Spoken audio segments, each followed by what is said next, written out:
మేము కూడా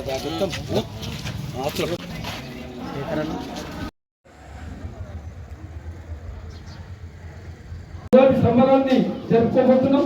ఈనాటి ఈ కార్యక్రమం నమస్తే దేవ శకునే సామగాయసి బ్రహ్మపుత్రై వసవదే సుశకుం సదే స్వస్తిన శకునే గ్రంథేతారో మేదినం త్వా ధమింద్ర అమృతో హవామహే యోగమవిద్ద అదిత్య అదిలశ్వదిస్వ యజ్ఞం విహవై గణస్తాశ్చ పురమో హరివో మార్కండేయ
శ్రీరామ రామ రామేతి రమే రామే మనోరమే రామనామ వరాననే మనోజవం మారుత పుణ్యవేదం జితేంద్రియం బుద్ధిమతాం వరిష్ఠం వాతాత్మజం వానర యూథముఖ్యం శ్రీరామదూతం శిరసా నమామి సిద్ధిరస్తు అదర్శాంతిం ప్రయత్సమే ధాన్యం ధనం పఠం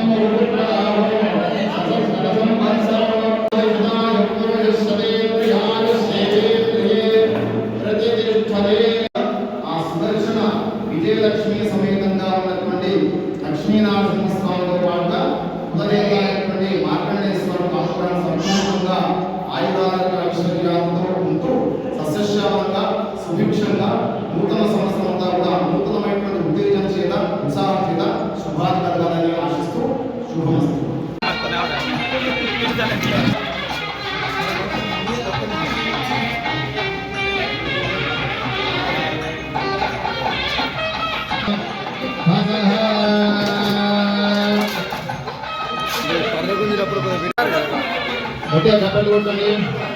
మార్కండేయ భగవానికి మార్కండేయ భగవానికి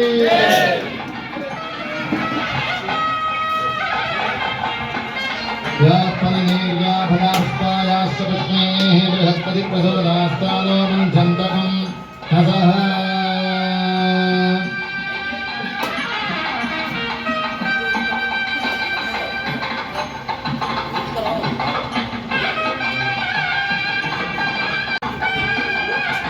ఓం ध्रुवन्ते राधावरणो ध्रुवं देवो बृहस्पतिः ध्रुवन्त इन्द्रस्ताभ्यश्च राष्ट्रं धारयतां ध्रुवम् जय मार्कण्डेय जय मार्कण्डेय जय जय मार्कण्डेय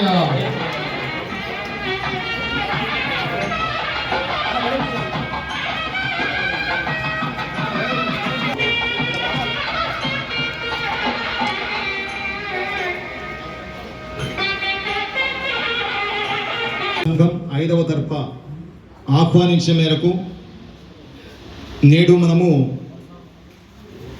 నేటి నుంచి ప్రకృతిలో ఉన్నటువంటి మార్పుల గురించి, ప్రకృతిలో జరగబోయేటువంటి విషయాల గురించి తెలుసుకోవడానికి చేసేటువంటి ప్రయత్నమే పంచాంగ శ్రవణం. మరి అసలు నిజానికి పంచాంగ శ్రవణం అనేది ఎందుకొరకు చేసుకోవాలి, అసలు పంచాంగం అంటే ఏమిటి, పంచాంగ శ్రవణం వల్ల కలిగేటువంటి లాభాలు ఏమిటి అనేటువంటి విషయం మొట్టమొదటిగా తెలుసుకోవాలి. ఒక చిన్న కండిషన్ పెట్టిండ్రు, అయ్యగారు కొద్దిగా తొందరగా తక్కువ సమయంలో ముగించండి అని చెప్పేసి ఎవరికైనా కూడా. మరి ఆ రకంగా మొట్టమొదటిగా అసలు పంచాంగం అంటే ఏమిటంటే, పంచ అంటే 5, అంగములు అంటే వాటి యొక్క విభాగాలు. అవి ఏమిటి అంటే తిథి, వారము, నక్షత్రము, యోగము, కరణము. ఈ యొక్క 5 గురించి తెలుసుకోవడమే పంచాంగము.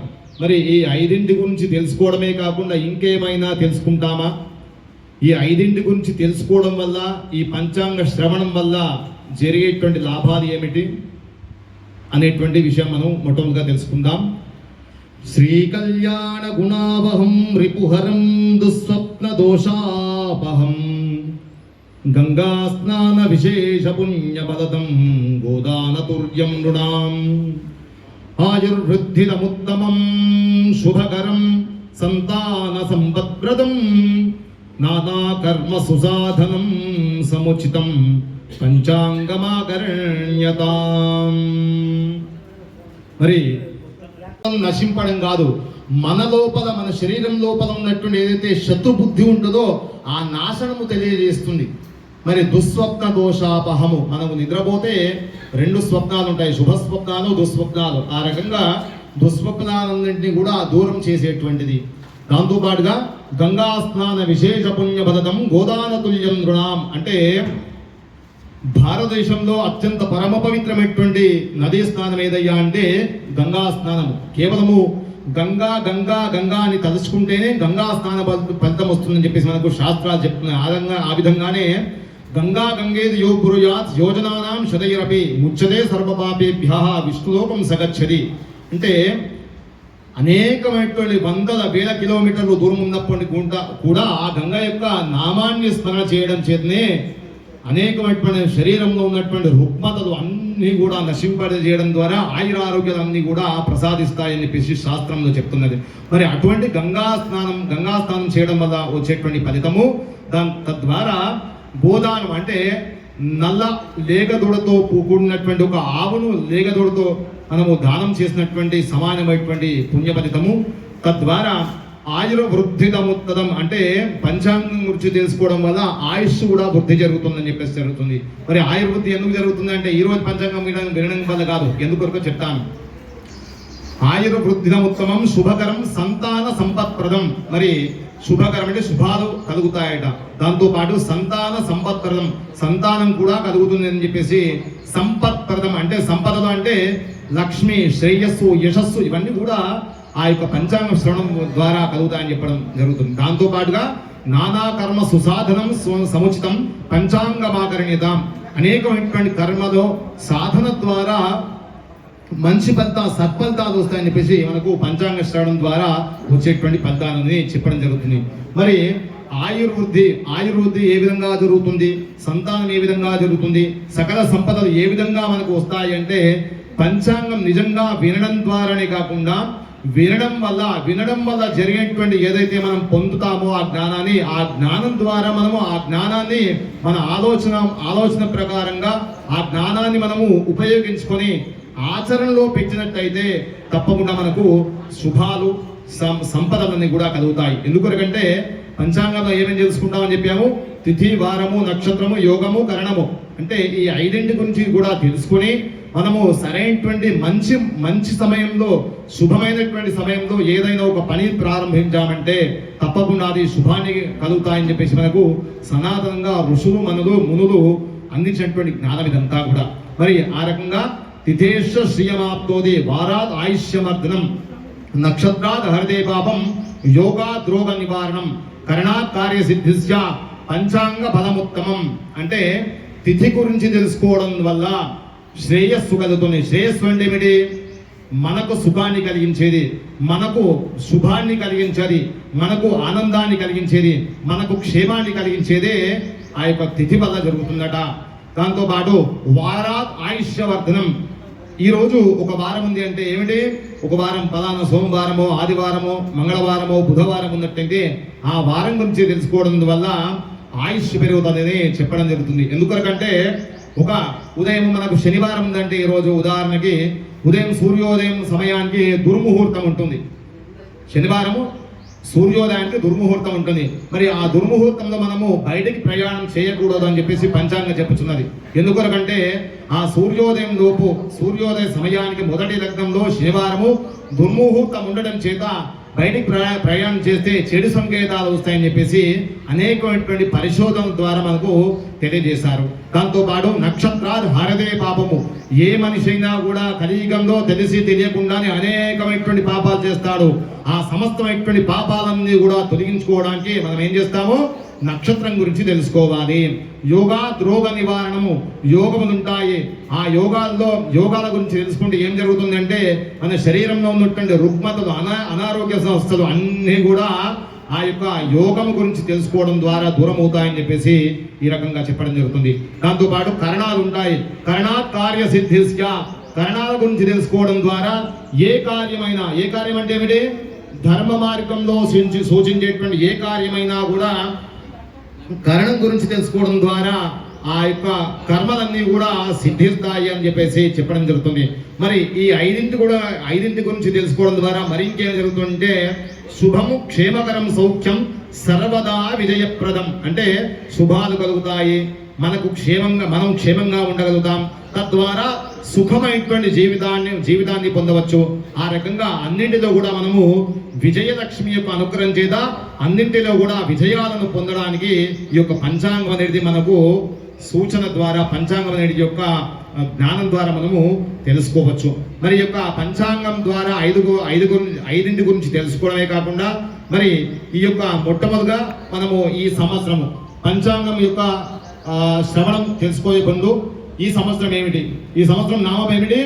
పరాభవం. గత సంవత్సరం ఏమిటి? విశ్వావసునామ సంవత్సరం. సంవత్సరము ఈ రోజుతో ముగిసి నేడు ఉదయము 7:15 నుంచి పరాభవ అనే నామకరణమైనటువంటి నూతన తెలుగు సంవత్సరం ప్రారంభమవుతుంది. చాలా మంది అనుకుంటున్నారు, సోషల్ మీడియాలో కూడా చెప్తున్నారు, ఏమిటి పరాభవం అంటే ఏదో కోల్పోవడము, ఏదో ఓటమి పాలు కావడం, ఎగతాళి కావడం అనేటువంటిది చెప్పడం జరుగుతుంది. ఇంకా కొంతమంది చెప్తున్నారు, సరే గతం గోర్చిన కర్తవ్యం అంటే గతంలో జరిగినటువంటి అనేకమైనటువంటి నష్టాలు, అనేకమైనటువంటి అశుభ ఫలితాలకు మనం గుణపాఠం నేర్చుకోవడం ద్వారా నూతనోత్సాహాన్ని, నూతన ఉత్తేజాన్ని తెలుసుకునేటువంటి ఈ సంవత్సరం అని చెప్పేసి చెప్పడం జరుగుతున్నది. మరి నిజంగా కూడా మనము అంతర్గతంగా అసలు పూర్తిగా వెళ్ళిపోయి ఆ పరాభవ నామ సంవత్సరం గురించి మనం తెలుసుకోవాలంటే నిజానికి పరాభవ అంటే ఏమిటి? ఇక్కడ పర అంటే అమ్మవారి అని అర్థం. మనం పరాశక్తి అంటాం కదా. పర అంటే పరాశక్తి అంటే ఇప్పుడు ఉన్నటువంటి శక్తి కాకుండా ఇంకా ఏదో ఒక శక్తి కలిగి ఉంది అని దాని అర్థం. ఆ రకంగా పర అంటే అమ్మవారి లలితా పరాభట్టారిక అని చెప్పడం జరుగుతుంది మనకు. ఎందుకొరకంటే లలితా పరాభట్టారిక అంటేనే మనకు లలితా సహస్రనామ రహస్యనామ సహస్రనామ స్తోత్రం అని చెప్పడం జరుగుతుంది. అంటే ఏదో నిగూఢంగా గోప్యంగా ఉన్నటువంటి ఒక శక్తిని వెలికి తీసేటువంటి స్థితి అని దీనికి ఇక్కడ అర్థం. ఏమిటి? పరాభవ. భవ అంటే ఏమిటిగా? భవుడు అంటే సాక్షాత్తు పరమశివుడు అని అర్థం. భవ అంటే సాక్షాత్తు పరమశివుడు అని అర్థము. ఆ రకంగా లలితా పరాభట్టారిక సమేతుడై ఉన్నటువంటి పరమశివుడు ఇద్దరు కలిసినటువంటి నామ సంవత్సరమే ఈ పరాభవ నామ సంవత్సరము. మరి ఇక ముందు చెప్పుకోబోయే అద్భుతమైనటువంటి విషయం ఏంటంటే, ఇక ఈ లోకమంతా కూడా శాసించడానికి సృష్టి స్థితి లయకారకుల్ని పంపించేటువంటి కారకుడు ఎవరయ్యా అంటే పరమశివుడి సృష్టి స్థితి లయకారకుడు మొత్తము కూడా ఆయనే.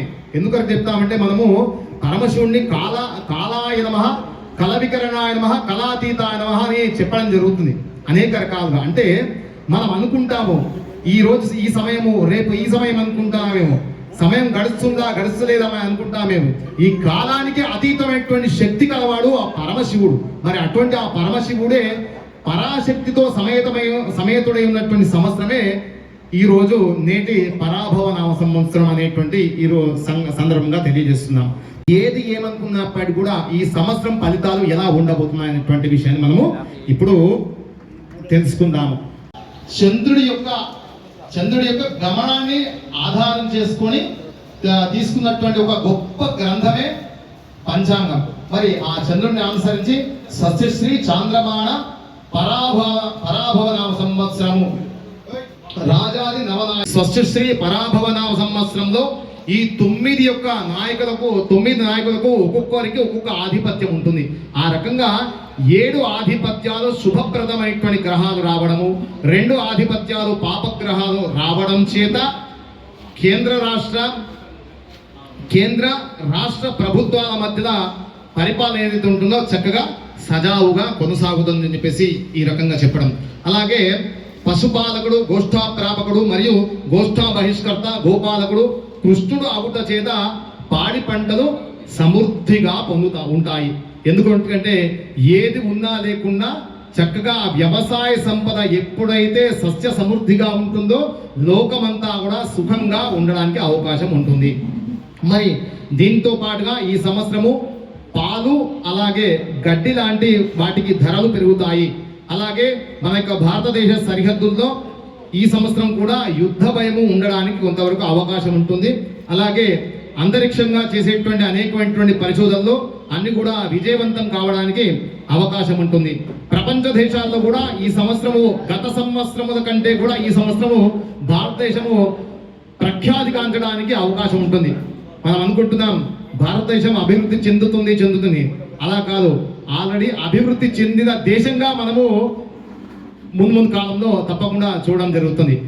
ఇదంతా కూడా మన భారతదేశం యొక్క గొప్పతనం అనేటువంటి విషయం మనం తెలుసుకోవాలి. నిజంగా కూడా చప్పట్లు కొట్టాలా. ఎందుకంటే అనేకమైనటువంటి దేశాలు అభివృద్ధి చెందుతున్నటువంటి స్థితిలో మన భారతదేశం ఇంకా అభివృద్ధి చెందుతుంది అనేటువంటి ఒక పదాన్ని మనం దూరం చేసేయాలి. ఎప్పుడైతే ఆ పదాన్ని మనం దూరం చేసేస్తామో తప్పకుండా మనము ఆ విజయమైనటువంటి లక్ష్యాన్ని మనము చేకూరినట్టే లెక్క. మరి ఆ రకంగా ఈ సంవత్సరం భారతదేశం అంతా కూడా అభివృద్ధి చెంది ప్రఖ్యాతిగా చెందడానికి అవకాశం ఉంటుంది.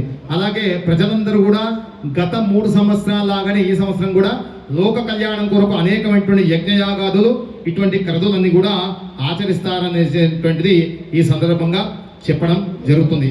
మరి ఈ సంవత్సరము నిజానికి కూడా వర్షాలు అనేటువంటి సస్య సమృద్ధిగా ఉంటాయి. గత సంవత్సరం కంటే కూడా ఈ సంవత్సరము చక్కగా వర్షాలు సమృద్ధి వేరు, సువృష్టి వేరు, అతివృష్టి వేరు, అనావృష్టి వేరు.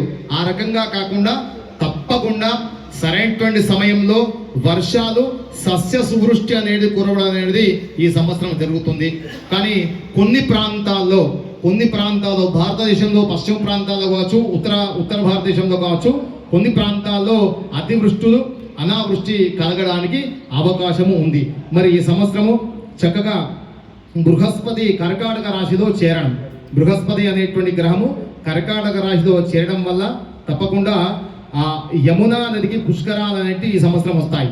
ఈ సంవత్సరం యమునా నదికి పుష్కరాలు వచ్చేటువంటి సంవత్సరంకు మన తెలంగాణలో గోదావరి పుష్కరాలు త్వరలోనే రాబోతున్నాయి 2027. ఆ తర్వాత ఈ సంవత్సరం మాత్రము యమునా నదికి పుష్కరాలు రావడం అనేవి జరుగుతున్నాయి. మరి అలాగే ఈ సంవత్సరము అసలు వర్షాలు ఏ విధంగా ఉన్నాయి, వర్ష సమృద్ధి ఏ విధంగా ఉంటుంది, మరి అలాగే మానవులు అనేటువంటి వారి ప్రాంతంలో వర్షము కురవడానికి అవకాశం ఉంటుంది. మరి అలాగే ఈ సంవత్సరము చక్కగా వేడి కూడా ఎక్కువగానే ఉంటుంది. మన గత సంవత్సరం చాలా సోషల్ మీడియాలో చెప్తున్నారు ఈ సంవత్సరం వేడిగా ఎక్కువగా ఉంటుంది అని చెప్పేసి. పంచాంగం కూడా అదే చెప్పడం జరుగుతుంది. వేడి ఎక్కువగా ఉండడం, అలాగే వర్షపాతం కూడా ఎక్కువగా ఉండడం జరుగుతుంది. అలాగే పాపము పుణ్యము రెండు కూడా సమపాళ్లలో ఉంటుంది. పాపము పుణ్యము రెండు కూడా సమపాళ్లలో ఉంటుంది. అసలు గత సంవత్సరం కంటే ఈ సంవత్సరం కొంత నయంగానే ఉందేమనేటువంటి ఆలోచన. ఎందుకొరకంటే చాలా సందర్భాల్లో కూడా పాపము పెరిగిపోవడం, పుణ్యం తగ్గిపోవడం, అలా కాకుండా ఒక శుభ సూచకంగా ఇందాక చెప్పుకున్నట్టుగా పరాభవనామ సంవత్సరం అంటే పరాభట్టారిక సమేతంగా ఉన్నటువంటి ఆ యొక్క పరమేశ్వరుడు ఈ యొక్క సంవత్సరానికి అధిపతి ఉండడం చేత చక్కగా రెండు కూడా సమపాళ్లలో ఉంటాయి. మరి ఆ రకంగా పుణ్యము పాపము రెండు కూడా సమానము. అలాగే వ్యాధులు 13 పాళ్ళు ఉంటే వాటి యొక్క ఉపశమనము 15%, ఉపశమనం 15%. ఇది చాలా శుభ సూచకమే. ఎందుకొరకంటే ఎన్ని వ్యాధులు వచ్చినా కానీ దానికి తగినటువంటి వ్యాక్సిన్లు వస్తాయని చెప్పేసి ఇది ఒక సంకేతం, ఇది ఒక శుభ సూచకమే. మరి వాటితో పాటుగా మనిషికి స్త్రీ ఉత్పత్తి, అలాగే పురుషోత్పత్తి. పురుషులు 19 మంది జన్మ ఉంటే స్త్రీ ఉత్పత్తి అనేది 9 మంది. ఇంకా ఇది ఒక బాధాకరమైనటువంటి విషయం. ఎందుకొరకంటే స్త్రీకి సగభాగం ఇచ్చినటువంటి ఆ పరమేశ్వరుడు, స్త్రీనే తన హృదయంలో ఉంచుకున్నటువంటి ఆ విష్ణుమూర్తి, స్త్రీ యొక్క శక్తినే తన నాలుకపై ఉంచుకున్నటువంటి బ్రహ్మ, ఎక్కడ చూసినా కానీ అక్కడి నుంచే మనకు అనాదిగా భగవంతుడి నుంచే స్త్రీకి తన శరీరంలో సగం ఇవ్వడం కానీ, తన శక్తిని సగం ధారపోవడం కానీ అనేది జరుగుతుంది. మరి ఇక్కడికి వచ్చిన తర్వాతనేమో కలి ప్రభావం చేత స్త్రీ యొక్క జననానికి ఇంకా అడ్డుకట్టు వేస్తూనే ఉన్నారు. ఎందుకొరకు ఆ కారణం. మరి ఆ రకంగా స్త్రీ యొక్క జన్మము 9 మంది స్త్రీ పాపలు పుడితే 19 మంది పురుషోత్పత్తి అనేది ఉండడము జరుగుతుంది. రాబోయే కాలంలో పెళ్లిలకు అబ్బాయిలకు అవస్థ తప్పనిపేసి మనము ఈ రకంగా చెప్పుకోవచ్చు. అలాగే విశ్వాసం 7 పాళ్ళు ఉండే, అవిశ్వాసము 9 మంది ఉండడము. అలాగే న్యాయము 15 ఉంటే అన్యాయము 17. కలిధర్మము చేత అన్యాయం అనేది పెరుగుతూనే ఉన్నది. అది మన చేతిలో లేదు. కలియుగే ప్రథమ పాదే అంటే మనము మెల్లిగా దాన్ని ఆలోచిస్తూనే ముందుకు వెళ్ళడము జరుగుతుంది. మరి ఆ రకంగా తప్పకుండా క్షత్రియుల వృద్ధి 5%, మరి వాటితో పాటు శూద్ర వృద్ధి 5%, వీటితో పాటుగా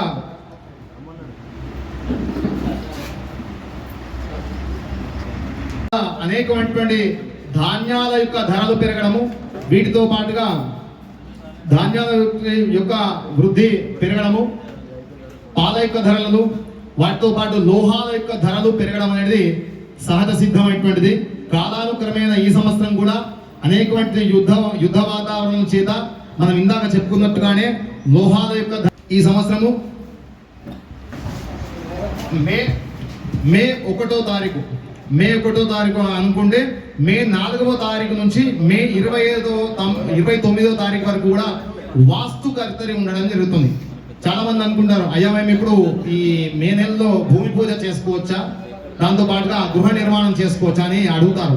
మరి మే 4వ తారీఖు నుంచి మే 29వ తేదీ వరకు వాస్తు కర్తరి ఉండడం చేత ఆ సమయంలో శంకుస్థాపనలు, భూమి పూజలకు అంతా కూడా ముహూర్తాలు నిషిద్ధం అని చెప్పడం జరుగుతుంది. మరి ఈ సంవత్సరం మన యొక్క అసలు గ్రహణాలు ఈ సంవత్సరం లేవు. గత సంవత్సరం 2, 3 వచ్చినట్టున్నాయి. ఈ సంవత్సరాలు ఒక్క గ్రహం కూడా మన భూభారతదేశం పైన అసలు కనిపించదు.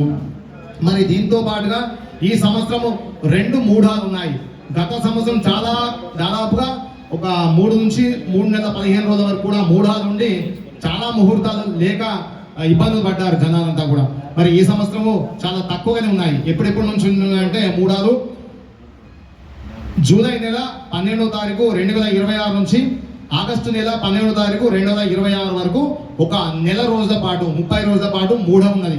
సరే, ఆ మూఢం ఉన్నప్పుడు కూడా ఆ సమయంలో ఆషాఢ మాసం ఉంటుంది కాబట్టి వాస్తవానికి ఎప్పుడు కూడా ఆ ముహూర్తాలు ఉండవు. అది పెద్దగా మనకు ప్రభావం చూపించకపోవచ్చు.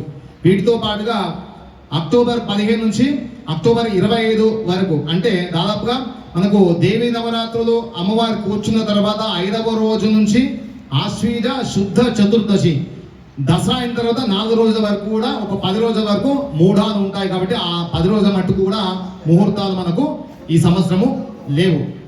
మరి వీటితో పాటుగా వర్షము మరి ఏ కార్తెల్లో చాలా విశేషంగా ఉంటుంది, వర్షం యొక్క ఫలితాలు ఏ విధంగా ఉంటాయనేటువంటి విషయాన్ని కూడా తెలుసుకుందాం.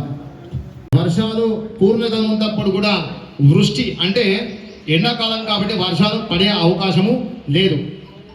దాంతో పాటుగా రోహిణి కార్తె 5వ నెల 25వ తారీఖు సోమవారం వస్తుంది. ఉత్తరా కార్తె ధనుర్లగ్నంలో ప్రవేశిస్తుంది.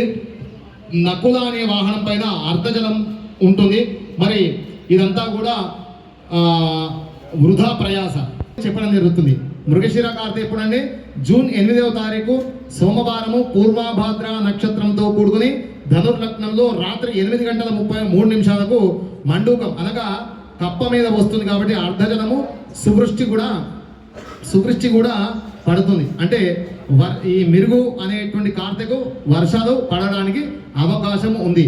దాంతో పాటుగా దాన్ని కొనసాగింపుగా ఆర్ద్ర నక్షత్రం యొక్క కార్తె అయినటువంటి హస్త కార్తెలు కూడా చక్కగా వర్షము పడడానికి అవకాశం ఉంటుంది. వారికి 11 ఆదాయము 5 వ్యయము. ధనుస్సు రాశి వారికి 14 ఆదాయము 11 ఖర్చు. కుంభరాశి వారికి 2 ఆదాయము 8 వ్యయము. మకర రాశి వారికి కూడా 2 ఆదాయము 8 వ్యయము. మీనరాశి వారికి 14 ఆదాయము 11 వ్యయము. అలాగే మేషరాశి నుంచి మీనరాశి వరకు కూడా రాజపూజ్యత రాజ అవమానం గురించి ఇప్పుడుగా తెలుసుకుందాం. మేషరాశి వారికి 2 గౌరవము 4 అవమానము. వృషభ రాశి వారికి 5 గౌరవము 4 అవమానము. మిథున రాశి వారికి 1 గౌరవము 7 అవమానము. కర్కాటక రాశి వారికి 4 గౌరవము 7 అవమానము. సింహరాశి వారికి 7 గౌరవము 3 అవమానము. కన్యా రాశి వారికి 3 గౌరవము 3 అవమానము. తులారాశి వారికి 6 గౌరవము 3 అవమానము. వృశ్చిక రాశి వారికి 2 గౌరవము 3 అవమానము. ధనుస్సు రాశి వారికి 5 గౌరవము 6 అవమానము. మకర రాశి వారికి 1 గౌరవము 2 అవమానము. కుంభరాశి వారికి 4 గౌరవము 2 అవమానము. మీనరాశి వారికి 7 గౌరవము 5 అవమానము. మరి ఈ రకంగా పంచాంగాల్లో ఆదాయ వ్యయాలు, రాజపూజ్యత, రాజ గౌరవము అనేటువంటి తెలుసుకున్నప్పటికీ కూడా ఇదంతా కూడా ఒక విశ్వసనీయమైనటువంటిది. అంటే యూనివర్సల్గా అందరికీ సంబంధించినటువంటి గ్రహాల యొక్క రాసుల యొక్క స్థితిగతుల యొక్క ప్రభావం. మరి వీటితో పాటుగా ప్రత్యేకంగా తన యొక్క పుట్టేటువంటి సమయము, పుట్టేటువంటి తేదీ అనుసరించి వారి పైన గ్రహాల యొక్క ప్రభావం చేత ఆయా శుభ అశుభ ఫలితాలు అనేటువంటిది కలుగుతున్నాయి. మరి నిర్మల్ దంపతులకు అలాగే రాబోయే రాజకీయాల్లో ఉన్నతమైనటువంటి శిఖరాలు ఎదగాలని మనస్ఫూర్తిగా కోరుకుంటున్నటువంటి రాజశేఖర్ సార్ గారికి, ఇక్కడికి వచ్చినటువంటి పద్మశాలి సోదరులందరూ కూడా పరాభవ నామ సంవత్సర శుభాకాంక్షలు, శుభాశీస్సులు తెలియజేసుకుంటూ మరి అందరికీ కూడా శుభాలు కలగాలని చెప్పేసి మనసా వాచ కోరుకుంటూ మనకు పంచాంగ శ్రవణం మనకు అర్థమయ్యే రీతిలో వివరించిన రాజేశ్వర్ శర్మ గారికి, మరి రామ్నాథ్ అధ్యక్షులు సైబ సుధాకర్ గారు మరి నగదు పురస్కారాన్ని అందజేస్తూ మరి పాదపద్మాలకు ప్రణమిల్లి శాలువతో సత్కరిస్తున్నారు. విశ్వాధిపతి సార్ మరి పద్మశాలి కుల బాంధవులందరికీ పేరు పేరున శుభాశిస్సులు, శుభాకాంక్షలు తెలియజేశారు. నేటి మన పరాభవ నామ సంవత్సర శుభవేళ ఈ రోజు నుంచి ఆరంభం అవుతుంది కాబట్టి మరి వారికి రాజేష్ శర్మ గారికి మరి ఆశీస్సులు పొందుతున్నారు. వేదికపై ఆశీర్వైన అతిథులు. Thank you sir. చాలా అధిక పక్షాన రామసారి బుద్ధిబిడ్డ గోనె లహరి రావు గారులకు, అలాగే మా మిత్రుడు మా గోనె దామోదర్ గారికి, మరి మా మండల అధ్యక్షుడు మా బొడ్డు గంగాధర్ గారికి, అలాగే మన అంబల సీనన్న చేసుకుంటారు. అయితే ఒక 2 విషయాలు చెప్పలేదు. నాకు జనరల్గా ఏంటంటే స్టేజ్ ఫియర్ లేదు అసలు వాస్తవంగా చెప్పాలంటే. కానీ స్టేజ్ మీద మాట్లాడాలంటే కొంచెం భయం అనిపిస్తుంది. భయం ఎందుకంటే ఇక్కడ బాధ్యతతో మాట్లాడాలి. అట్లా ఏది మాట్లాడినా బాధ్యతతో మాట్లాడాలి కాబట్టి కొంచెం భయం అనిపిస్తుంది అనమాట. అట్లా అందుకని ఎక్కువ మటుకు ఇంతమంది పెద్దల మీద నేను ఎప్పుడు స్టేజ్ మీద ఎప్పుడు ఎక్కువ మటుకు తెలుసు అందరికీ. కాకపోతే ఇలా మాట్లాడాలనుకున్నా కాబట్టి మాట్లాడుతాను. అయితే ఇక్కడ విషయం ఏంటంటే ఇప్పుడు శేఖర్ అన్న మన పద్మశాలి ముద్దుబిడ్డ అందరికీ తెలుసు. మీరు అందరూ ఆయన ప్రయాణాన్ని చూస్తున్నారు. నేను కూడా ఆయనతోని మాకు చిన్నప్పటి మిత్రుడు. ఇక్కడ మన గల్లీలో పెరిగిండు, మనతోనే ఉన్నాడు. వాళ్ళ నాన్నగారు మన రామదాస్ సార్ గారు మనందరి గురువు. వాళ్ళ ఇంట్లో నేను ట్యూషన్ కూడా వెళ్ళిన. మనందరి మధ్యలో పెరిగిండు, మనందరి మధ్యలో మనం ఉన్నాడు. మన పద్మశాలి ముద్దుబిడ్డ డైనమిక్గా. అయితే ఇక్కడ విషయం ఏంటంటే వాస్తవం చెప్పాలంటే మన రాజకీయాల గురించి అందరికీ తెలుసు. ఎంత కుళ్ళిపోయినాయో, ఎంత ఫైనాన్షియల్గా డబ్బు లేనిది ఏ రాజకీయం చేయాలని ఆ స్థితికి దిగజారిన రాజకీయాలకు రావాలంటేనే ఎంతోమంది అసలు పోవాలన్నా అనే ఇలాంటి తరుణంలో నేను ఈఆర్ ఫౌండేషన్ అనే ఒక సంస్థని స్టార్ట్ చేసి నేను స్టార్ట్ చేసిన డే ఫస్టే నేను ఎమ్మెల్యేని అనే గట్స్ ఉన్న మొగోడు మన సంఘంలోకి వచ్చిండు. ఆ రోజు ఫస్ట్ టైం అన్నాడు మన సుధాకరన్న గట్స్ ఇలాంటి మొగోడు కావాలని చెప్పేసి. యాక్చువల్గా చెప్పాలంటే ఇట్ ఈస్ వెరీ ఇంటలెక్చువల్, చాలా ఇంటలెక్చువల్, సూక్ష్మ ద్రూపి, చూడగానే అందరిని అర్థం చేసుకుంటాడు. అటు కలెక్టర్లతో కానీ ఇటు మామూలు వాళ్ళతో కానీ ఎవరితో ఎట్లా మాట్లాడాలో, ఎలా ఉండాలో, ఏ రకంగా.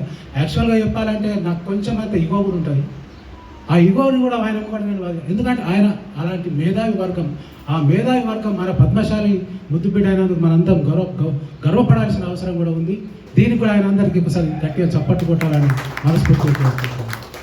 అలాగే ఇక్కడ విషయం ఏంటంటే ఈఆర్ ఫౌండేషన్ స్థాపించిన తర్వాత కాన్స్టిట్యున్సీ వైజ్గా ఎన్నో కార్యక్రమాలని ప్రతి విలేజ్లో అసలు అడుగుపెట్టని అంకాపూర్ విలేజ్లో కూడా వెళ్తే బ్రహ్మరథం పట్టింది. ఆయన చతురతకు జోహార్లు, ఆయన ఆలోచనలకు జోహార్లు. అలాంటి ఒక మంచి లక్ష్యంతో, ఒక మంచి పట్టుదలతో నేను కంపల్సరీ ఎమ్మెల్యే కావాలా అనే ఉద్దేశంతో మన పద్మశాలుల నుంచి ముందరకు వస్తున్నాడు. ఆయనని మనందరికీ గర్వకారణంగా మనందరం పద్మశాలులం కాబట్టి మన పద్మశాలుల రాజకీయంగా చైతన్యం కూడా అవసరం ఉంది కాబట్టి మన పద్మశాలు రాజకీయంలో కూడా మన భాగస్వామ్యం ఉండాలి కాబట్టి మన పద్మశాలులు అసెంబ్లీలో వాయిస్ ఉండాలి కాబట్టి మన పద్మశాలిలో అసలు వాస్తవంగా చెప్పాలంటే మన శక్తి ఎంత ఉందంటే ఇవాళ ఎన్నో నియోజకవర్గాలల్లో మనం ఓటేసిన వాడే గెలుస్తాం. అలాంటి ముఖ్య భూమిక మన పద్మశాలిలకు ఉంది. కాకపోతే రాజకీయ చైతన్యం ఎక్కువ లేదు. అయితే ఇక్కడ విషయం ఏంటంటే ఆ రోజు ఫస్ట్ లాస్ట్ ఉగాది రోజు నేను సుధాకర్ అన్నకు కాల్ చేసిన. లాస్ట్ ఉగాది రోజు కాల్ చేసి అన్న ఇట్లా శేఖర్ అన్న సరే మన సంఘంకు అని చెప్తే అన్న తీసుకురా మనవాడే మంచిగా తీసుకురా అనగానే ఇక్కడికి వచ్చిన తర్వాత ఇక్కడ ఈ ఫ్లోరింగ్ కొంచెం బాగలేదు, మీరు ఎట్లన్నా చేయించాలని చెప్పేసి అడగగానే వెంటనే మనందరి సమక్షంలో ఆ రోజు మీకు ఫ్లోరింగ్ చేపిస్తా అని చెప్పేసి మాట ఇవ్వడం జరిగింది. ఆ మాట ప్రకారం బయటకు వెళ్ళగానే అన్న శేఖర్ అన్న మరి ఫ్లోరింగ్ అంటున్నారు, మరి ఎంత ఎన్ని పైసలు అయితే అంటే ఒక 30,000-35,000 అయిపోతుంది కావచ్చు అని చెప్పేసి నేను చెప్పడం జరిగింది. అయితే వాస్తవంగా 30,000-35,000 అంటే గింతే అనుకున్నా. మొత్తం అనేసరికి 1,10,000 రూపాయల ఖర్చు అయింది. కానీ ఏ ఒక్క రోజు కూడా అన్న మరి గిన్నె పైసలు ఒక్కరోజు కూడా అన్నీ మన సంఘం అక్కడ మంచిగా ఉండాలి, బ్రహ్మాండంగా చెప్పి శేఖరాలు నువ్వేం వరిగా నేనే గిన్ని పైసలు అయితే గిన్నె నాకే టెన్షన్ అవుతుంది. కానీ తన మాత్రం ఏ రోజు కూడా అన్ని పైసలు ఎప్పుడు అనలేడు. తనని ఆ రోజు మనం అందరం కలిసి అన్న నువ్వు చెప్పి మీ శిలాఫలకం పెడతాం, మిమ్మల్ని అందరినీ మేము గౌరవించుకుంటామని మాట ఇవ్వడం జరిగింది. ఆ మాట ప్రకారం ఇవాళ మనం అందరం చేసి అన్న మేము ఇలా సత్కరించుకుంటాం, మీరు చేసిన దానికి కృతజ్ఞతలు అన్న.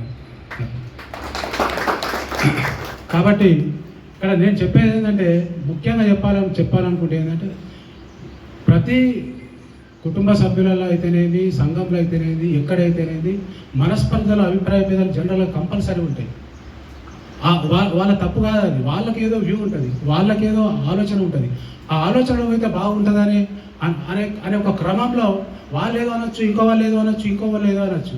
ఎవరేదన్నా వాళ్ళు అనేది మన సంఘం గురించి, మన పద్మశాలి కుల బాంధాల గురించి, మన కుల సభ్యులు, మన కులం ఐక్యమత్యంగా ఉండి ఐక్యంగా చేయగలిగితేనే మనందరం బాగుంటామనే భావనే వాళ్ళ లోపల ఉండొచ్చు. కాకపోతే వాళ్ళంతవరకే పరిమితం కావచ్చు, కానీ కొందరికి ఇప్పుడు ఈ కార్యక్రమం కొందరికి నచ్చలేదు కావచ్చు.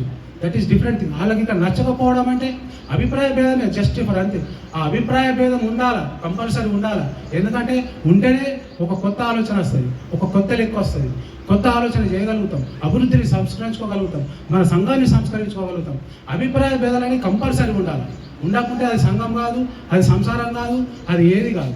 కాకపోతే ఆ అభిప్రాయం ఎప్పుడు ఏ రకంగా ఉండాలంటే సంఘ అభివృద్ధికి దోహదపడాలి. మనం ఇంట్లో ఎట్లయితే ఒక తండ్రిగా మన పిల్లల ఎదుగుదల కొరకు ఎట్లయితే ఉండి వాళ్ళు, ఇప్పుడు మన ఇంట్లో పిల్లలు ఉంటారు, వాడు ఏదో దందా చేస్తూ అంటాడు, అద్దరా నీకు తెలియచేది మాకు చిన్న పిల్లోడు ఆడ చేస్తున్నప్పుడు ఒక భయంతో మనం వాళ్ళకి ఏదో అంటాం. కానీ వాడు రేపు సాధించిన తర్వాత అరే అమ్మ నేనే తప్పు చేసిన, వీడు పర్ఫెక్ట్ థింక్ చేస్తున్నాడు అనే ఒక ఆలోచన కూడా మనకు కలుగుతుంది. అలాంటి ఆలోచనలతోనే మనం ఇక్కడ విభేదిస్తాం కావచ్చు, కానీ వ్యక్తిగత కోపాలు, వ్యక్తిగత అవన్నీ ఎవరికి ఏమి ఉండవు. కాబట్టి ఎవరైనా సరే అలాంటి భావం ఎలా ఉండాలంటే సంఘ అభివృద్ధి కొరకు, సంఘం కొరకు ఉండాలి. అంతే తప్పించి ఇంకా వేరే పర్సనల్ ఎజెండా, పర్సనల్ ఆలోచనలు, ఇంకేవో కారణాలతో మనం పెట్టుకుంటే మాత్రం దాని కాలమే సమాధానం చెప్తుంది. ఆనాటి ఇతిహాసాలు మహాభారతం నుంచి రామాయణ కాలం నుంచి ఎన్నో చరిత్ర ఇతిహాసాలల్లో అలాంటి వాళ్ళు కాలగర్భంలో కలిసిపోయారు, మనందరం చూస్తూనే ఉన్నాం. కాబట్టి ఎప్పుడైనా ఏ ఆలోచన అయినా మంచిగా ఉండాలా, అందరం బాగుండాలా, అభిప్రాయ భేదాలు ఉండాలా, అభిప్రాయాలు పంచుకోవాలా, కార్యక్రమాలు అందరూ విజయవంతంగా చేసుకోవాలా. ఇది ఒకటే నేను కోరుకుంటున్నాను. ఇవాళ మనకు ముఖ్యంగా చెప్పాలంటే దాము ఫస్ట్ ఆఫ్ ఆల్ అన్న నేను కౌన్సిలర్గా ఫోన్ చేయాలా, పోటీ చేయాలనుకుంటున్నా అని చెప్పేసి నాకు చెప్పిండు. చెప్తే నేను అన్నారే ఇంత మంచి బిజినెస్ వెల్ సెటిల్డ్ మంచిగా నడుస్తుంది, ఎందుకు అనవసరంగా రాజకీయాలు అవి అని చెప్పేసి అని అంటే, శేఖర్ అన్న నాకు వాస్తవంగా చెప్పాలంటే మా నాన్న పుణ్యమో మా అమ్మ నాన్న పుణ్యమో నేను అనుకున్న దానికంటే ఎన్నో డబ్బులు ఎక్కువ సంపాదించాను వాస్తవంగా. ఇప్పుడు నాకు ఒక ఫ్యాషన్, నేను ఒక సేవ చేయాలనుకుంటున్నాను, అందుకని నేను రాజకీయాలకు రావాలనుకున్నాను. Very good. ఇలాంటి ఆలోచన ఉంది కాబట్టి నువ్వు కంపల్సరీ 100% ఇలాంటి ఆలోచన ఉన్న వాళ్ళు వస్తేనే మనం రాజకీయాలను సంస్కారం చేసుకోగలుగుతాం. అలాంటి ఆలోచన, అలాంటి దృక్పథం ఉన్న వ్యక్తే మన రాజశేఖర్ కూడా. ఆయనకు కూడా ఏం తక్కువలేదు. 4,500 మంది క్లయింట్స్ ఉన్నారు. ఒక్క క్లయింట్కు 3,000 రూపాయలు ఫీజు అనుకున్నా సంవత్సరం 2-3 కోట్లు సంపాదిస్తాడు. ఆయన కూడా డబ్బులు పెద్ద అది కాదు. నేను కూడా ఫస్ట్ మీటింగ్లో నేను అడిగిన అసలు ఎందుకు వస్తున్నాయి వేణు అని చెప్పేసి. నాకేం లేదు, మనం సేవ చేసుకోవాలా, మా అమ్మ నాన్న పేరు నిలబెట్టుకోవాలా, దేవుడు మనకి ఇస్తుండు, అందులోంచి కొంచెం సేవ భావన చేసుకోవాలనే ఉద్దేశంతో వస్తున్నాను. అందుకనే ఒకటే అయితే ఆ రోజు అనగానే మన దాము అరే ఓకే గో హెడ్ అని చెప్పేస్తే చేసిన లక్కీగా కాదు, అతిరథ మహారాజులు ఎంతో మనం ఏదో అనుకున్నాం, కానీ ఏం జరిగిందో మనం అందరం చూసినాం. ఇవాళ మన పద్మశాలి ముద్దుబిడ్డ ఆర్మూరు ప్రథమ పౌరులు ఎంత గ్రేట్. అది మనందరం గర్వపడాల్సిన విషయం. అది మనందరం కూడా గర్వపడాలి. వాళ్ళందరికీ మనం చేదోడు వాదోడు ఉండాలి. రాజకీయం అంటే రచ్చ, రాజకీయం అంటే లుచ్చ, రాజకీయం అంటే అన్నీ ఉంటాయి. అలా అన్నిట్లని ఛేదించాలంటే మనం అన్నదండగా వాళ్ళకి వెనుకకుండా వాళ్ళు ఏం చేసినా కావాలంటే ఇంట్లో చెప్పుదాం ఏమైనా ఉంటే, కానీ ముంగడ మాత్రం ఖచ్చితంగా జై అనాల్సింది. మన పద్మశాలి ముద్దుబిడ్డ ఇలా హార్న్ పడని నిజంగా I'm proud of you madam. అయితే చివరిగా ఇంకో విషయం ఏంటంటే, మనం నెక్స్ట్ అన్నగారు ఎమ్మెల్యే ప్రయత్నం చేస్తుండు, మనందరం కూడా పద్మశాలందరం కూడా ఆయనకు కూడా సపోర్ట్ ఇవ్వాలని మనస్ఫూర్తిగా కోరుకుంటూ ఈ సమయం ఇచ్చినందుకు ధన్యవాదాలు. Thank you. రాజశేఖర్ ఎందుకంటే ఆయన దానకర్ణుడు. ఎందుకంటే ఇవాళ ప్రతి ఒక్కరికి నోట్లో నాలుకై పేరును గడిస్తున్నాడు. కాబట్టి ఆయనకు మన పద్మశాల అందరి కూడా ముందుండి సపోర్ట్ చేసి మన కులబాంధవుడిగా ఆయన ముందుకు తీసుకెళ్దాం. ముందు రాజకీయాలలో కూడా మన పద్మశాలి ఎదుగుతేనే రేపు తెల్లారి మనకి ఏదైనా ఉనికి ఉంటుంది ఇవాళ కాబట్టి ఆయనను మనము ఇక్కడ కాకుండా, ఎందుకంటే చుట్టుపక్కల పల్లెలలో కూడా మనకు తెలిసిన కుల బాంధవులకు అందరికీ కూడా మరియు మన ఫ్రెండ్స్కు చెబుతూ మా యొక్క సోదరుడు ఈరవత్రి రాజశేఖర్ గారు కూడా ముందుంటారు, మీకు ఏ సహాయ సహకారాలు ఉన్నా కానీ అందిస్తారని చెప్పేసి ఆయన తర్వాత ఆయన ఫ్యూచర్ గురించి మనం చెబుతూ ఆయనను ముందటికి తీసుకెళ్దామని చెప్పేసి కూడా సభాముఖంగా చెప్తున్నాను. ఇంకో విషయం ఏంటంటే, ఇవాళ మన 5వ తరఫలో ఈ నేను ఫ్లోరింగ్ చేపించినందుకు మా 5వ తరగతి సంఘం తరపున నీకు ప్రత్యేక అభినందనలు తెలుపుతున్నాను. ఇవాళ శ్రావణ పంచాంగం పెట్టుకున్నాం, ప్లస్ ఆ ముఖ్య అతిథులను సన్మానించుకోవడం పెట్టుకున్నాం. మరియు ఎలక్షన్స్ అంటే మాత్రమే, ఎందుకంటే ఉగాది రోజు మీరు పెట్టకండి. నేను ఒకటే మీ కమిటీ సభ్యులకు అందరికీ సూచిస్తున్నా, ఎలక్షన్స్ అనేది ఇంకో నెక్స్ట్ టైం తీసుకోండి. ఎందుకంటే కాలాతీతం చాలా జరుగుతుంది. ప్రతి ఒక్కరు ఎందుకంటే ఆకలితో ఏమో శాస్త్రం ఉన్నది చూడండి గారు అలాగ ఆయనకు ఎవరో ఆశీస్సులు ఇచ్చిండ్రో, ఎవరు సూచనలు ఇచ్చిండ్రో, ఈ సభాముఖంగా చెప్తున్నా, ఆయన దృష్టిలో ఎవరు నిలిపిండ్రో, లేక తనకు తనే ఏకలవుడు లెక్క వచ్చిందో, నేను ఖచ్చితంగా రాజకీయాల దిగుతా, ఎమ్మెల్యే నవ్వుతా అనే మాట పెట్టుకొని గ్రౌండ్ వరకు ఎన్ని రోజులు అవుతుంది చేయబట్టంటే 3 సంవత్సరాలు అవుతున్నది. లోపటి వరకంతా చేస్తున్నాడు. నిజంగా చెప్తున్నా, యాడికన్నావు నేను బుర్రకథలు చెప్పకపోతా కదా, పోయినా కదా ఒక మాట తిస్తే ఇట్లా అరే తను వచ్చిపోయింది కానీ తనే కదా మన ఈరవతి అనిలు అలా చుట్టమాట ఈ రకంగా కూడా మాట్లాడిన వాళ్ళు ఉన్నారు నాతో. అంటే ప్రతి ఒక్క స్థలంలో మీ పేరు నస్తున్నది. ఇది నిజమైన మాట. అంటే ఏదో తూచా తప్ప కూడా ఎప్పుడు కాదు, గ్రౌండ్ వర్క్ మాత్రం బాగా నడుస్తున్నది.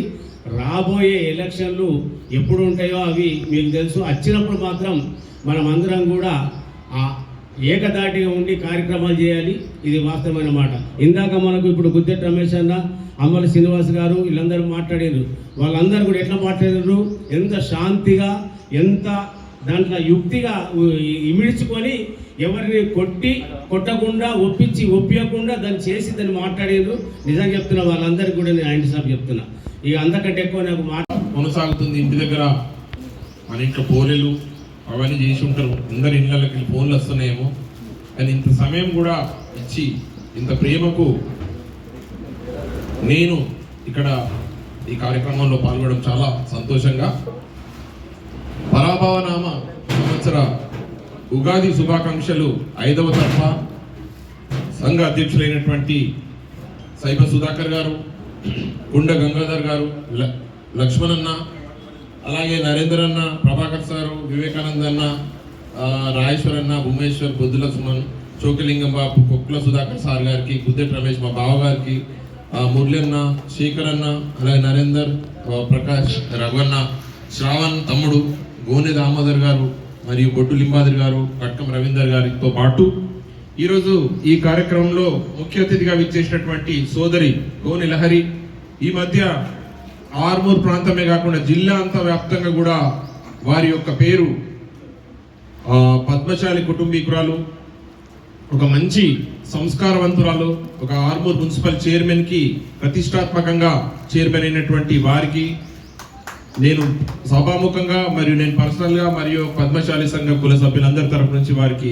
శుభాభినందన తెలియజేస్తూ, అలాగే వారి యొక్క భర్త అయినటువంటి రఘు గారికి, తమ్ముడు, చిన్నప్పటి నుంచి మేము అందరం చూసిన తమ్ముడిని, ఎంతో కష్టజీవులు, పని తప్ప ఇంకోటి లేనటువంటి వారికి, అలాగే వీరందరికీ మూల స్తంభమైనటువంటి మా బావ గుద్దెట్ రమేష్ గారే పద్మశాలి ఏదైతే మా పద్మశాలి సంఘ మండలాధ్యక్షులైనటువంటి గంగాధర్ అన్నతో పాటు రాజకీయాల్లో ఒక కొత్త ఒరవడి సృష్టించినటువంటి మా బావ గుద్దెట్ రమేష్ గారికి, ఆయన యొక్క వేర్లు కింది వరకు తీసుకొచ్చినటువంటి తనకు, అలాగే తమ్ముడు గోనె దామోదర్ కరోనా టైంలో ఆయన పేరు కానీ ఆయన యొక్క సహాయం అందరి ఇల్లు లేదంటే అతిశయోక్తి కాదు ఆయన, అలాగే మా ప్రభాకర్ అన్న మరియు మా వివేకానందన్న, ఇంకోటి నేను చిన్నగా ఉన్నా కానీ చిన్నప్పటి నుంచి కూడా మమ్మల్ని అందరినీ కూడా ఎంతో ప్రేమగా శేఖర్ నువ్వు రావాలా అందరినీ ఎంకరేజ్ చేసినటువంటి మా అన్న అమ్మల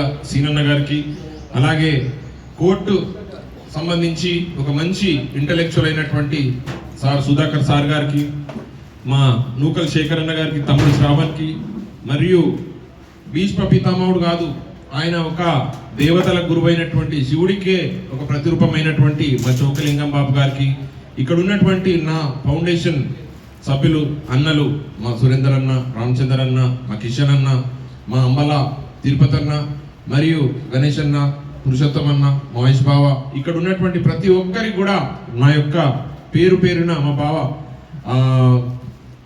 నర్సయ్య గారికి, అలాగే ప్రవీణ్ తమ్ముడు, రామచంద్ర అన్న, రామప్రసాద్ అన్న, ప్రతి ఒక్కరికి కూడా దయచేసి అన్యదా భావించవద్దు. నేను ఎందుకంటే ఆ పర్సన్స్ని మనము రికగ్నైజ్ చేయడం అన్నట్టు ఇది చేయడం వల్ల ఆత్మ తృప్తి కలుగుతుంది, ఖచ్చితంగా ఆ యొక్క సభా ప్రాంగణానికి అందాన్ని చేకూరుస్తుందని చెప్తూ, అలాగే పాత్రికేయుడు మిత్రుడు చేతన్ మరియు వినోద్ కూడా ఇక్కడ కార్యక్రమానికి ఇచ్చేసి, అలాగే ఈరోజు ఈ కార్యక్రమాన్ని ఉగాది సంబరాలను స్టార్ట్ చేసినటువంటి అవధాని రాజేష్ శర్మ గారికి మరియు మా అన్న జిందం నరారి గారికి ప్రతి ఒక్కరికి కూడా నా యొక్క శుభాభినందన తెలియజేస్తూ, ఈరోజు షడ్రుచుల సమ్మిళితమైనటువంటి ఈ ఉగాది అనేది తీపి, వగరు, కారం, ఉప్పు, చేదు, పులుపు అన్నటువంటి యొక్క మన జీవితంలో ఉన్నటువంటి ప్రతి ఒక్క అంశాన్ని కూడా టచ్ చేస్తున్నటువంటి యొక్క ఉగాది అనేది మన దాంట్లో జీర్ణం చేసుకొని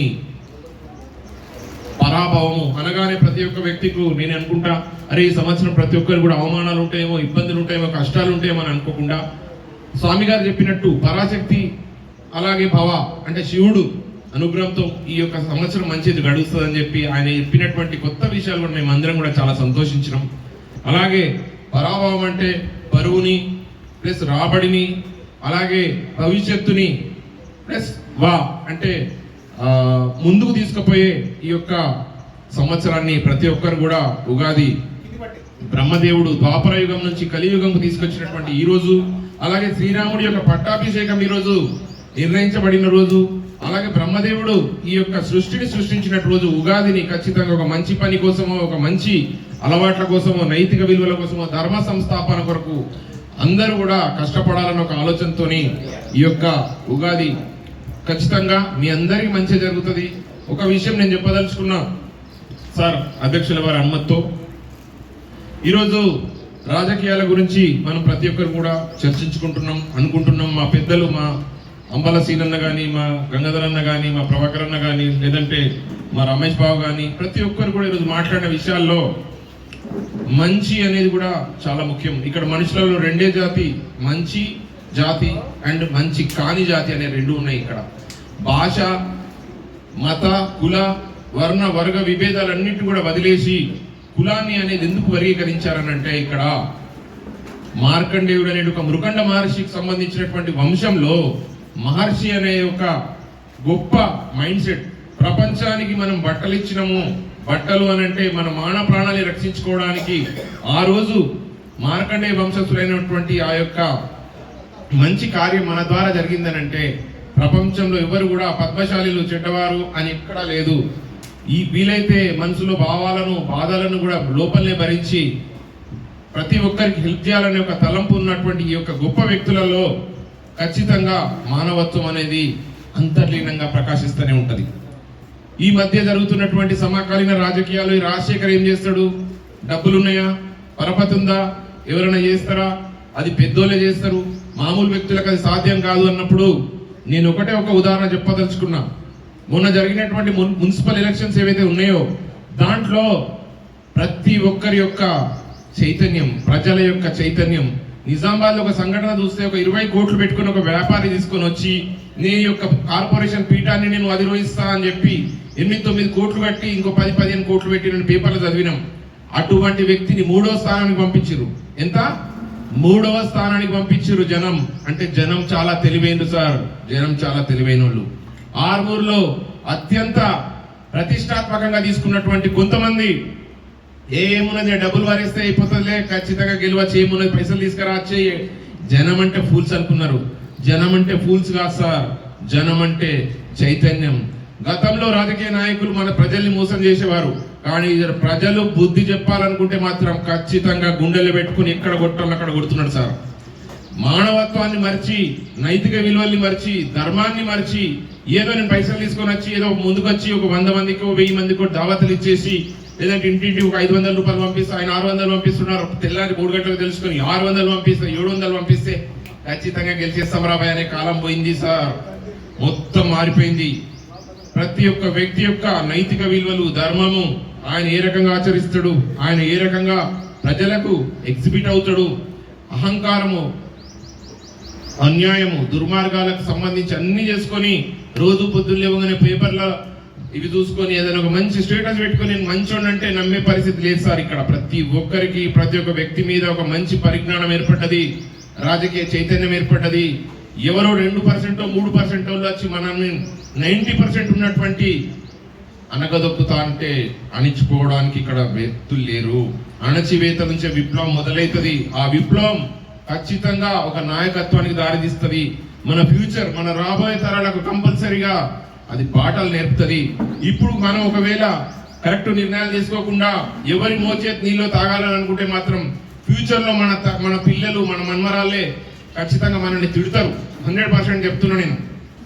ఈ యొక్క సైద్ధాంతికమైనటువంటి ఆలోచన లేకుండా కంపల్సరీగా ఏదో ఉన్నాం మనం సమాజంలో, ఏం కాదు లేకపోయి మనకేం చేసేది రా వెళ్ళిపోయి తిందాము అని అనుకుంటే రేపు నీ యొక్క ఇంటి కిందకే నీళ్ళు వస్తాయి, నీళ్లు కూడా పోయే పరిస్థితి ఏర్పడుతుంది. కాబట్టి దయచేసి నా యొక్క మార్కండే మిత్రులందరితో పాటు బీసీ, ఎస్సీ, ఎస్టీ, మైనారిటీకి సంబంధించిన ప్రతి ఒక్కరికి, అలాగే మానవత్వం కలిగినటువంటి అగ్రవర్ణాలు కూడా అందరికి కూడా నేను చెప్తున్నా, మీరందరూ కూడా మా బిడ్డలే, మా అన్నదమ్ములే, మా తల్లిదండ్రులే. కానీ అన్యాయం చేస్తూ నోటితో మాట్లాడి నొసడితో ఎక్కిరించేటువంటి వ్యక్తులకు కనీసంగా బుద్ధి చెప్పినటువంటి ఈ యొక్క ఆర్మూర్ మున్సిపాలిటీలో 36 వార్డుల్లో కూడా విశిష్టమైనటువంటి, విలక్షణమైనటువంటి తీర్పిచ్చినటువంటి యొక్క దాంట్లో ఈ యొక్క నా వార్డు ఏదైతుందో, గోనె లహరి గారి వార్డు ఏదైతుందో 15లో వార్డులో అమ్మాయి గృహిణి, ఒక పద్మశాలి ముద్దు బిడ్డ, బిజినెస్ తప్ప ఇంకోటి తెలియని వ్యక్తులను ప్రజలు ఆలోచించిండ్రు. ఖచ్చితంగా వీరికి స్వార్థం లేదు, నలుగురికి సహాయం చేయాలన్న ఒక వ్యక్తిత్వం వీళ్ళకి కలిగింది. సమకాలీన రాజకీయాలకు భిన్నంగా వీరి యొక్క ఆలోచన ఉంది. కంపల్సరీగా వీళ్ళని ఎన్నుకుంటే ఇంట్లో పైసలు తీసుకుపోయి, కమిషన్ తీసుకుపోయి ఇంట్లో పెట్టేసుకుందాం, కారు కొనుక్కుందాం, బిల్డింగ్లు కట్టుకుందాం, ఇంకేమైనా చేద్దాం, ప్రజల డబ్బు మీద మొత్తం ఎంజాయ్ చేద్దామనే స్థితి వీళ్ళది కాదు అని చెప్పి ప్రతి ఒక్కరికి కూడా బుద్ధి చెప్పినటువంటి ఆర్మూర్ ప్రజలకు నిజంగా నేను సలాం చేస్తున్నా. ప్రతి ఒక్కరు కూడా దిమ్మ తిరిగే షాక్ ఇచ్చినటువంటి నా ఆర్మూర్ యొక్క ప్రజలందరికీ కూడా పాదాభివందనాలతో చెప్తున్నా. ప్రతిరోజు కూడా మనం ఆత్మ పరిశీలన చేసుకోవాలా, సెల్ఫ్ అసెస్మెంట్ చేసుకోవాలా. ఈరోజు నేనే గొప్ప అనుకున్న వ్యక్తి ఏ రోజు కూడా ఇది రాలేదు. దుర్యోధనుడు ఈ యొక్క యుద్ధం ఏదైతే కురుక్షేత్ర యుద్ధం జరుగుతున్నప్పుడు కృపాచార్యుడైన యొక్క కౌరవుల యొక్క పెద్ద మనిషి వచ్చి అక్కడ కూర్చొని, సోదర సుయోధన, ఇటువంటి యుద్ధాలు మనకు వద్దురా, వాళ్ళు కూడా మన పాలనలేరా పై, వాళ్ళు 5 ఉన్నారు, మీరు 100 మంది ఉన్నారు, మేము ఇట్లా 1000 మంది ఉన్నామనంటే నీకేం తెలుసు, నువ్వు సంధి గుర్తుంచుకున్నావంటే నాకు సంబంధం లేదు, ఖచ్చితంగా యుద్ధం చేయాల్సిందే అని అన్నాడంట.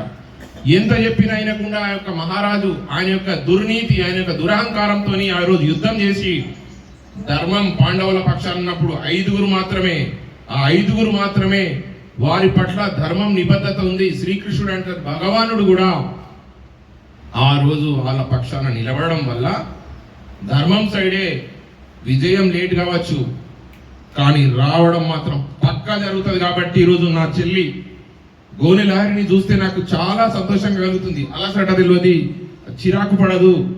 ఆ భర్త యొక్క ప్రోత్సాహంతో మా తమ్ముడు దామోదర్ యొక్క వాళ్ళ బావగారి దామోదర్ గారి యొక్క ప్రోత్సాహంతో ఎంత ప్రశాంతంగా కూర్చొని మనందరి యొక్క వాళ్ళకి అవసరమా ఎన్ని సమస్యలు పరిష్కరించడానికి కొత్త రకమైన ఒరవడి స్వీకరించినటువంటి మా చెల్లికి కూడా నేను హ్యాట్స్ ఆఫ్ చెప్తూ, ఆ రోజు మహాభారత యుద్ధంలో దుర్యోధనుడు చేసినటువంటి నీతి తర్వాత 18వ రోజు అందరు పోయినరు, అందరు చచ్చిపోయినరు, లాస్ట్ ఒక్కడే మిగిలిండు దుర్యోధనుడు. అరే అందరు చచ్చిపోయారు కదరా బాయ్, ఇప్పుడైనా సంధి చేసుకుంటే అందరు చచ్చిపోయిన తర్వాత ఇంకేం సంధి, మళ్ళా కొట్లాడదాం అన్నట్టు. అటువంటి మూర్ఖులు చాలా మంది ఉంటారు మన సమాజంలో కనబడతారు. వాళ్ళ మాట నెగ్గాల, ఖచ్చితంగా మనం ఏదన్నా మనది చూపించుకోవాలంటారు. ఎవరైతే ప్రపంచానికి నేనే ఎగ్జిబిట్ కావాలని చూపించుకుంటారో అలాంటి చాలా అధమ స్థాయికి తీసుకెళ్తారు సమాజం. అందుకోసమే నేనే గొప్ప అనుకున్నాను, చాలా మూర్ఖత్వం. అలాగే ఈ మధ్యన నిన్ననే ఒక విషయం తెలిసింది, మా సుధాకర్ అన్న కూడా నేను ఒక చిన్న ఇబ్బంది పెట్టిందేమో, నాకు నేను చిన్నప్పుడు పుట్టి పెరిగినటువంటి ఒక ప్లేస్లో ఇది ఒక చిన్న చేద్దామని మా శేఖర్ అన్న గారు, నూకల్ శేఖర్ అన్న గారు చెప్తే నేను అన్నా చేద్దామే, ఎందుకంటే ఇంతమంది మహోన్నతులు ఉన్నటువంటి ఈ యొక్క ఏరియాలో నాకు అవకాశం ఇవ్వడం అనేది నిజంగా చాలా సంతోషం. నేను గొప్ప అని కాదు, నేను మీ దాంట్లో ఒక చిన్న ఉడతా సహాయం ఏదో చేద్దామంటే నేను ఎటువంటి నిర్మోమాటంగా చేసేద్దామని చెప్పినాం. అన్న ఆధ్వర్యంలో, సుధాకర్ గారి ఆధ్వర్యంలో, అంబలసీన ఆధ్వర్యంలో, గుద్రెడ్డి రమేష్ అన్న ఆధ్వర్యంలో ఈ కార్యక్రమం మంచి జరిగింది, అయిపోయింది. కానీ ఇది ఒక ప్రత్యేకమైన ప్రైవేట్ కార్యక్రమం మనది. ఈ ప్రైవేట్ కార్యక్రమంలో ఈ మధ్య నిన్న విన్నది ఏంటంటే ఒకవేళ రాజశేఖర్ యొక్క కార్యక్రమానికి వస్తే మీకు ప్రభుత్వం నుంచి వచ్చే ఫండ్స్ రావని చెప్పి కొంతమంది దుష్ప్రచారం చేసినటువంటి మూర్ఖులు ఉన్నారు మన దగ్గర. విషయం అంతర్లీనంగా జరుగుతున్న వాస్తవాలు మీకు తెలవాలి కాబట్టి చెప్తున్నా. రాజశేఖర్ అనే పర్సన్ని కొంతమంది టార్గెట్ చేస్తున్నారు. మనం పైకి ఎదుగుతున్నామంటే గజ గజ గజ గజ వణుకుతున్నాయి అవి. రేపు తెల్లారి మనకు వాక్కు లేదు, వాక్శుద్ధి లేదు, ధర్మం లేదు, నీతి లేదు, ఎటువంటి న్యాయం లేనటువంటి ఆ వ్యక్తులు కొంతమంది చేతుల్లో కీలు బొమ్మలై పాపం మన వాళ్ళను బెదిరించిన సందర్భాలు నిన్న జరిగినాయి. కాబట్టి నేను చెప్తున్నా, నేను అవసరమైతేనే వస్తా, రాకపోతే నా ఇంటి దగ్గర కూర్చుంటా, మీకు ఏ సహాయమైనా చేస్తా. కానీ మీరు ఇబ్బంది పడకండి, మీకు వచ్చే గవర్నమెంట్ సంబంధించిన సహాయాలు ఎట్టి పరిస్థితుల్లో రావు అని అనుకుంటున్నారు కదా. 100% అవి ప్రజల యొక్క, మన సమాజం యొక్క, ప్రతి వ్యక్తి యొక్క బాధ్యత, హక్కు. అది ఖచ్చితంగా రావాల్సిన తరుణం.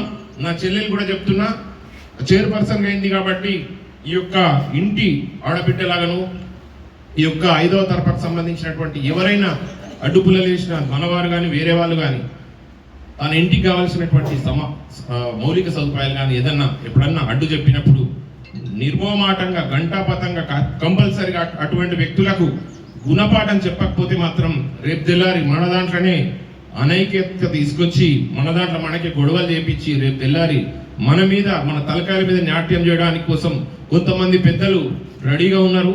దాంట్లో మన వాళ్ళని యూజ్ చేసుకొని వాళ్ళ ద్వారా కొన్ని రకాలైనటువంటి ఆలోచనలు చొప్పించి ఈ యొక్క సంఘాన్ని నిర్వీర్యం చేద్దాం అనుకుంటున్నారు. కాబట్టి వాళ్ళ ఆటలు ఎప్పుడు సాగవు.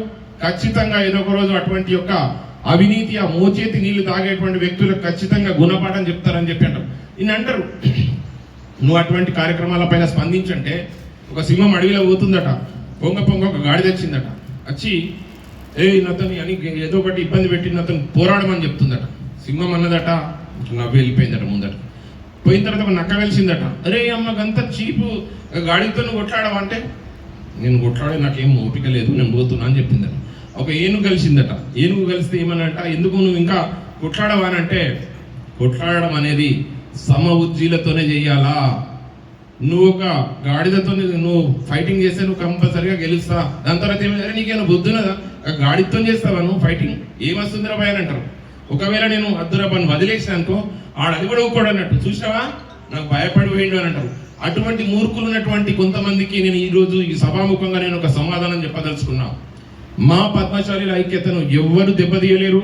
మా పద్మశాలీలను కీలుబొమ్మలుగా చేసి ఎవరైనా చేసి ఆడిద్దామని అనుకున్నా కానీ మేము ఖచ్చితంగా మున్సిపల్ ఎలక్షన్స్లో జరిగినటువంటి యొక్క గుణపాఠం ఖచ్చితంగా రిపీట్ చేస్తాం. పక్కా మమ్మల్ని ఎవరైతే తక్కువ అంచనా వేస్తున్నారు, లేదా ఐక్యత లేదని ఎవరైతే అనుకున్నారో, ఖచ్చితంగా మా ఆడబిడ్డను, మా చెల్లిని, మున్సిపల్ పీఠాన్ని అధిరోహించాల్సిన ఇన్ఎవిటేబుల్ సర్కమ్స్టెన్సెస్ భగవంతుడు ప్రదర్శిస్తాడు. వీళ్ళెవరండి మనల్ని అడ్డుకోవడానికి? ధర్మం మన పక్షాన ఉంటే కంపల్సరిగా మనం ప్రతి ఒక్క మెట్టును ఎదుగుతాం. మన పట్ల ధర్మము, నైతిక విలువలు రెండింటినీ కూడా కాపాడుకుంటూ ముందుకోవాలని ఈ యొక్క ఉగాదిలో మిళితమైనటువంటి మన యొక్క జీవన విధానంలో మంచి చెడులను కూడా చూసుకుంటూ ముందుకోదాం. నేనేదో పెద్దగా అని చెప్పి నేను గొప్ప చెప్పుకోవట్లేదు, కానీ మీ దాంట్లో ఒకటిగా నన్ను ఇంతగా ప్రేమ చేస్తున్నటువంటి మీ అందరికి కూడా నేను రెస్పాన్సిబిలిటీగా, అకౌంటబిలిటీగా ఉంటూ ప్రతి ఒక్క విషయం పట్ల సామాజిక బాధ్యత, సోషల్ రెస్పాన్సిబిలిటీగా నేను తీసుకొని నా వరకు నాకున్నది, వాళ్ళ వరకు ఉన్నది. కానీ ప్రజా జీవితంలోకి వచ్చిన తర్వాత ఇటువంటి మామూలే. కాబట్టి మీ దృష్టిలో కూడా ఏమైనా వస్తే మాత్రం కంపల్సరీగా దాన్ని ప్రతిఘటించండి. మౌనంగా ఉంటే మాత్రం ఇది పాత పద్ధతి కాదు. సత్యయుగంలో ఏవి లేవు, త్రేతాయుగంలో కొన్ని ఉన్నాయి, ద్వాపర యుగంలో ఇంకా ఎక్కువ ఉన్నాయి, కలియుగంలో మొత్తం అన్యాయం మధ్యలో ఉన్నాం. గొంగళ్ళ తినుకొని వెంట్రుకలు వచ్చి నేను బాధపడడం కంటే అటువంటి పర్సన్స్ని ఇట్లా తీసి ఎలిమినేట్ చేయడమే మన పద్మశాలి యొక్క రుచి. దెబ్బ ఖచ్చితంగా చూపెట్టాల్సిన తరుణం ఆసనమైంది. కాబట్టి అతి అయినప్పుడు అతి సర్వత్ర వర్జే, అతి ఎక్కువైనప్పుడు మన యొక్క ప్రకృతి ఆలింగనం చేసుకుంటుందట. అందుకోసమే అది చెడు కానీ, అతి ప్రేమ కానీ, అతి దురహంకారం కానీ, అతి అహంకారం కానీ, అతి తొందరపాటు కానీ ప్రకృతిలో ఐక్యం చేసుకునే టైం ఇవ్వకుండా ఎవరైతే ఇటువంటి విచ్ఛిన్నం చేద్దాం అనుకుంటున్నారో వాళ్ళకు అటువంటి ఆలోచనలు మానుకోండి. మేమంతా ఐకమత్యంగా ఉన్నాం. ఇప్పుడు ఒక్కడు కాడు, 35,000 మందితో పాటు 2,16,000 మంది మనమందరం కూడా ఒకటే మానవత్వ గుణం, ఒక మానవత్వ లక్షణం, అదే రక్తం కలిగి ఉండి ఖచ్చితంగా రాబోయే కాలంలో ప్రపంచ ముఖ చిత్రంలో ఆర్మూర్ ముఖ చిత్రాన్ని కొత్తగా ప్రతిబింబిస్తూ మనందరం కూడా ఒకవేళ నేను గెలిచినా, నాకు టికెట్ వచ్చినా రాకపోయినా కానీ మీ అందరి పక్షాన ఉంటూ ఖచ్చితంగా పోరాటం చేస్తానని చెప్పి ఇంత టైం ఇచ్చి నా కోసం, అలాగే ఇక్కడ సంఘ సభ్యులందరి కోసం వెయిట్ చేస్తున్నటువంటి మీ అందరికి కూడా నేను థ్యాంక్స్ చెప్తూ ముగిస్తున్నాను. Thank you so much.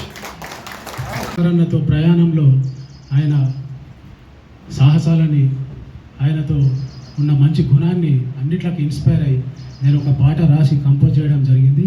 ఈ పాటని మన అందరి పద్మశాలి కుల బాంధవుడు కాబట్టి మన పద్మశాలి కుల బాంధవుల మధ్య ఈ పాట ఆవిష్కరిస్తే బాగుంటుందనే ఒక సంకల్పంతో మన గోనె లహరి గారిని ఈ సాంగ్ని మేడం ఈ గోనె లహరి గారిని ఈ పాట లాంచ్ చేయాల్సిందిగా కోరుచు. ఒకసారి గట్టిగా చప్పట్లు కొట్టి మరి రాజశేఖర్ అన్నను దీవిస్తూ ఆశీర్వదిస్తూ శుభాకాంక్షలు తెలియజేద్దాం.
పైకెత్తుతాం సార్, ఖచ్చితంగా ఘన విజయం వైపు మిమ్మల్ని తీసుకుపోతాం. ఇది నా చిన్న సూచన సార్. ఎందుకంటే మనం ఓన్లీ ఆర్మూర్ పట్టణము, ఆర్మూరే కాదు, అప్పుడప్పుడు వెళ్తున్నారు ఐలాపూర్, అక్కడక్కడ కాకుండా డొంకేశ్వర్ ఉంది, ఆలూరు ఉంది, మన 5 మండలాలు ఉన్నాయి. అక్కడ ప్రతి చోట ఒక కమిటీ ఏర్పాటు చేస్తే మీకు అక్కడ వాళ్ళందరూ రిసీవ్ చేసుకుంటారు సార్. నేను పలాన్ని రేపు వస్తున్నా అంటే వాళ్ళందరూ బస్ స్టాండ్లో ఉంటారు, మీకు వెయిట్ చేస్తారు.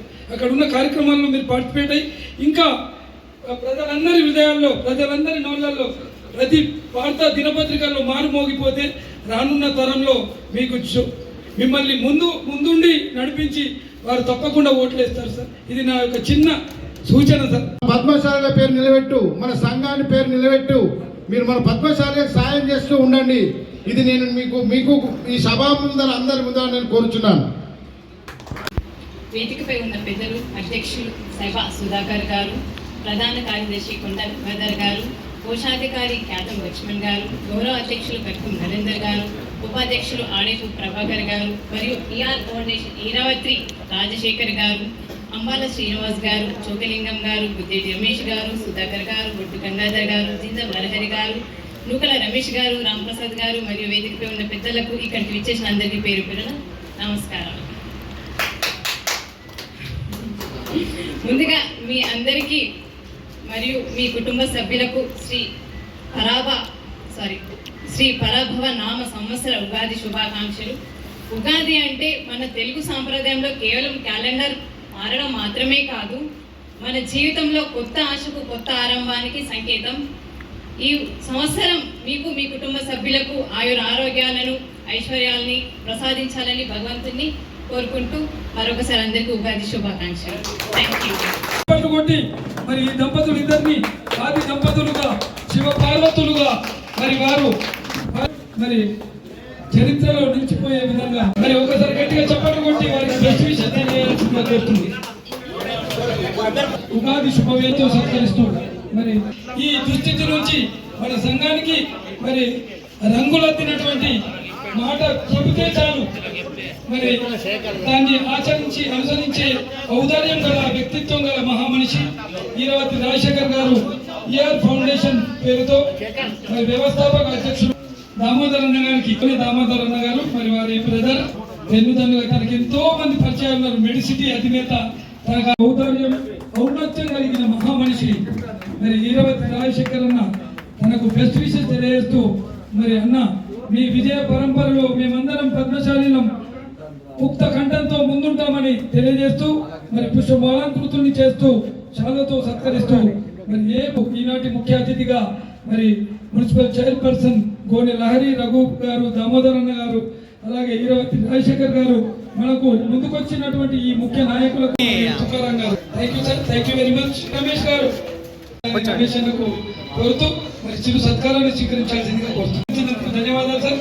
అలాగే చౌక లింగమన్న గారు సత్కరిస్తున్నారు. శేఖర్ అన్న తర్వాత రామ్ ప్రసాద్ అన్న ఇద్దరు మరి తనకు రైట్ హ్యాండ్ లెఫ్ట్ హ్యాండ్ సూచనలు ప్రతి దానికి మరి వాళ్ళ యొక్క వెన్నుదన్నులకి చదువుతో సత్కరిస్తున్నారు. టిఆర్ ఫౌండేషన్ అధినేత రాజశేఖర్ గారు స్వాతి మిస్టర్ చివరిగా మరి సైబ సుధాకర్ గారికి టిఆర్ ఫౌండేషన్ అధినేత రాజశేఖర్ గారు, అలాగే మున్సిపల్ చైర్పర్సన్ గోనె లహరి రఘు దామోదర్ అన్న